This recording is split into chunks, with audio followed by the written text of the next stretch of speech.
merasa dia tidak mungkin bisa ke sana, ya. Tapi maminya katakan, ya besok kita benar, kita akan ke Disneyland, ya. Jadi artinya bagaimana mimpi itu benar-benar terjadi, ya, bukan berilusi, ya, bukan berhalusinasi, bukan, benar-benar kenyataan, ya.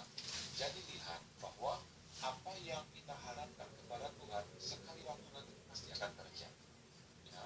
Jadi ini bukan harapan kosong, ya, bukan PHP, ya, bukan pemberi janji harapan kosong, harapan palsu, bukan, tapi harapan yang pasti akan terjadi, ya. Biarlah ini kita lihat ayat 1 dikatakan keadaan kita seperti orang yang bermimpi. Masa mungkin kita tidak mungkin bisa, tenaga kita, kekuatan kita terbatas, ya. Tapi dia Tuhan memungkinkan Sion bisa dipulihkan, mereka boleh kembali lagi beribadah, nyanyian ziarah yang dulu bisa diulangi lagi, mereka bisa mengungkapkan lagi bagaimana kerinduan mereka bisa beribadah kepada Tuhan. Makanya ayat 2 katakan waktu itu, 2 kali diulang, ya, waktu itu mulut kita penuh tertawa, ya, dan lidah kita bersorak-sorai. Waktu itu, titik yang sama, situasi yang sama, berkatalah orang-orang di antara bangsa-bangsa, ya, termasuk juga bangsa Babel, bangsa Asyur. Wah, ternyata Tuhan telah melakukan perkara untuk orang-orang ini, ya. Dan diaminkan lagi, memang Tuhan telah melakukan perkara besar kepada kita, ya, 2 kali lagi diulang. Dan itu sebab kita bersuka cita, ya. Jadi artinya saudara lihat, ya, tangisan kita itu tidak ada sia-sia, ya. Walaupun mungkin kita memulai situasi di Hong Kong, mungkin situasi yang tidak gampang, tapi kalau kita tahu itu Tuhan yang membawa kita ke Hong Kong, ya, the dream come true, ya, sesuatu hal yang kita dambakan pasti akan terjadi, ya. Nah, bagian yang kedua itu pengharapan pemazmur, ya. Kalau udah terjadi pemulihan seperti Sion, nah. Jadi teman-teman, di video kali ini tuh, di part kali ini kita berada di Mazmur 133.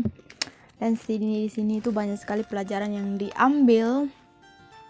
Di sini cuma 3 ayat tapi banyak sekali pelajaran yang aku dapat dari sini. Salah satunya itu bagaimana cara rukun dalam persaudaraan, persahabatan, dalam kekeluargaan, dalam pekerjaan gitu ya, dalam berteman, bagaimana caranya kita hidup rukun. Dan puji Tuhan sangat terberkati sekali.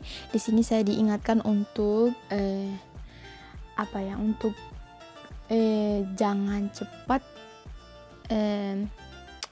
maksudnya ketika orang berbuat salah kepada kita itu kita jangan langsung cepat menghakimi orang itu, jangan cepat membalasnya gitu. Tapi kita harus smart dulu, kita harus pintar gitu ya, jangan langsung, woi kau, kalau misalnya orang nih begini, kau utang aku ya nggak tahu dibayar ya, begini, tapi seharusnya sih kita nggak usah balas gitu ya, kita diamin aja, terus kita mencoba untuk memposisikan diri kita sebagai orang itu gitu. Gimana kalau kita jadi dia gitu, pasti kita juga merasakan hal yang sama gitu. Jadi kalau kita balas pasti juga dia juga merasakan itu, sakit hati juga gitu. Jadi itu tidak menciptakan kerukunan gitu. Jadi saya sangat bersyukur sekali, puji Tuhan, di Mazmur 133 saya diingatkan bagaimana menjaga tali persaudaraan yang rukun gitu. Dan juga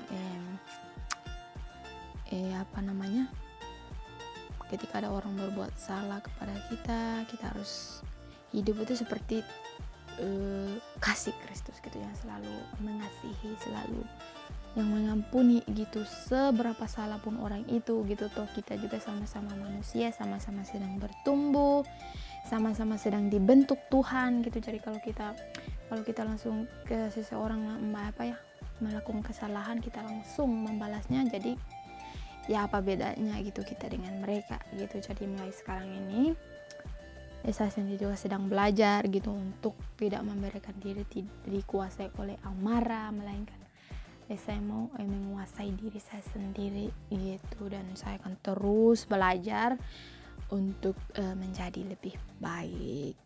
So terima kasih banyak buat kalian yang udah menonton, udah udah like, udah comment, udah subscribe channel aku. Kiranya Tuhan membalasnya dengan berlimpah-limpah bagi kalian semua. Terima kasih banyak. Dan itu dia berkat yang aku dapatkan dari Mazmur 133. Masih sebenarnya sih masih banyak lagi gitu, tapi saya masih belajar gitu ya, masih belajar untuk di sini tuh sangat luar biasa sekali gitu. Kalau dalam persaudaraan itu, hidup rukun itu di sini tuh digambarkan seperti minyak yang baik di atas kepala meleleh ke janggut Harun dan ke leher jubahnya, dan itu kayak mengalir itu kayak licin, bagus gitu ya teman-teman. Jadi semoga kalian juga dapat hidup rukun dalam keluarga, persaudaraan, persahabatan, dan dimanapun kalian berada. Oke, terus semangat dan ya, terima kasih.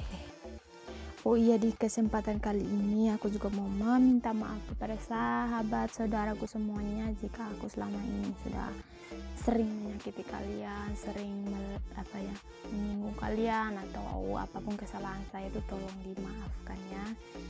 Jadi terima kasih banyak.